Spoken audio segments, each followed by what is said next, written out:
Hello, I hope all is well. So, episode number 2 in my building a 10 HP Ironman Pker, and what better way to start off than with some crappy clue rewards. I do need these easy clues because hopefully I will eventually get some pages and maybe can put some of the god books together. That would be really helpful later on. Okay, so where I am to start this video, I need to get level 39 smithing so that I can boost with a Dwarven Stout and smelt gold bars, so that I can craft rings of dueling for use in my iron mining method, as I will need plenty of iron later on to make plenty of cannonballs. And so to do this, I was pretty close. I just bought a bunch of bronze bars from this guy in the Shanty Pass. I felt like that was probably a little quicker than going and mining the iron and smelting it with a 50% success rate. And then I just went ahead and smithed these into bronze plate bodies. So when I was deciding what my main moneymaker on this account would be, I was torn in between fletching and smithing, and I ultimately went with fletching because smithing, some of these things at low levels are worth such a small amount of money, and then at high levels the coal requirement is so high, and I'd much rather save that coal for steel bars and for cannonballs. So a little bit later in the video I will get to the money grind, but one of the biggest things that holds me back in something like this is my human aspect. I am not a machine. I cannot sit there for days on end and mine 10,000 iron ore. I get extremely bored very quickly, so I do need to kind of change things up a little bit. So it's nice to be able to switch between mining and smithing and fletching and just kind of try to keep it fresh so that the game doesn't become stale quickly. Okay, now that I've got my Rings of Dueling, it's time to go ahead and do Plague City and Biohazard, both of those quests done. Now I can complete the easy Ardougne Diary for the Ardougne Cloak 1, and this is why I needed the Rings of Dueling for my iron mining method, is because I'm using the Cloak to teleport to the monastery, mine the iron rocks there, and then use the Rings of Dueling to bank in Castle Wars. I felt like this is probably the quickest and most efficient way to mine iron, and I'm going to need a lot of iron, so I wanted to get this done early on. The most efficient thing probably would be to mine all the iron I need early on to get my mining level really high before I even start with coal. But like I said earlier, I can't just sit there and grind it for hours on end. I will get bored. I like to move around and do different things, and that's really what keeps the game interesting for me. Alright, so now my break from all this iron mining is going to be to get level 60 woodcutting so that I can join the woodcutting guild and get myself a rune axe. I got myself 2 level 60 mining with a steel axe, and that was very frustrating. Granted, a lot of it did come from winter tot. I also cut plenty of trees, and I really don't ever want to cut wood with a steel axe again.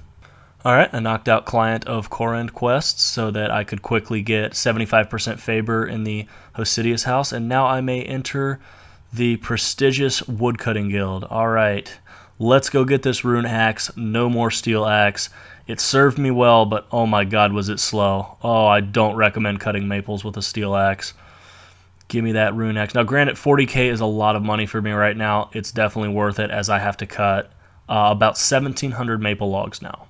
Alright, that should probably be enough logs. This really didn't take that long. The invisible +7 woodcutting bonus inside the guild along with the rune axe made this go a lot quicker than I thought it would. I'm probably just comparing it to how bad it was with the steel axe.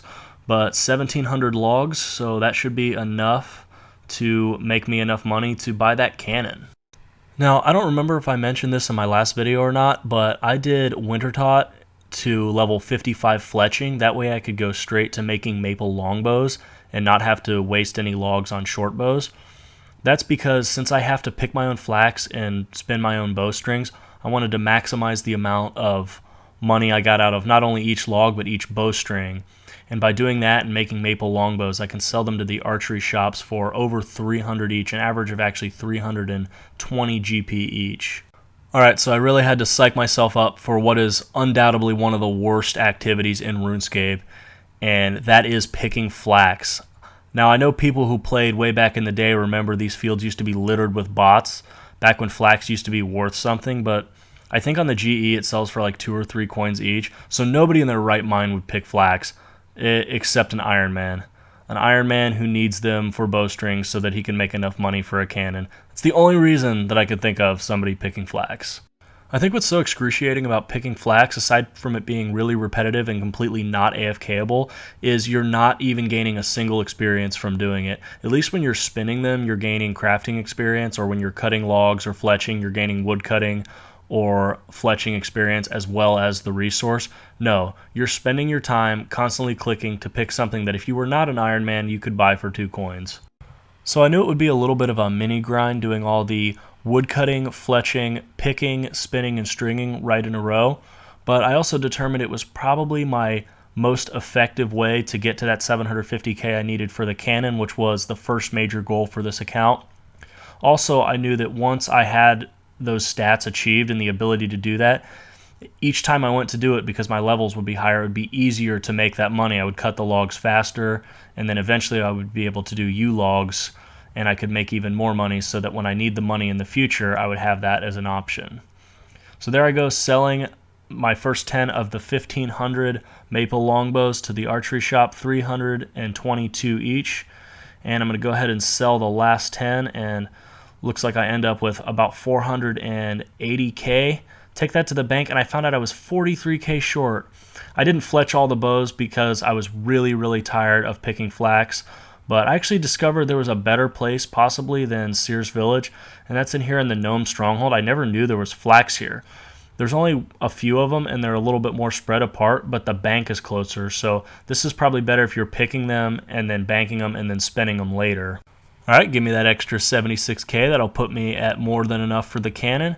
And there we go. That is the first major goal of this account achieved. So 1 down and quite a few more to go.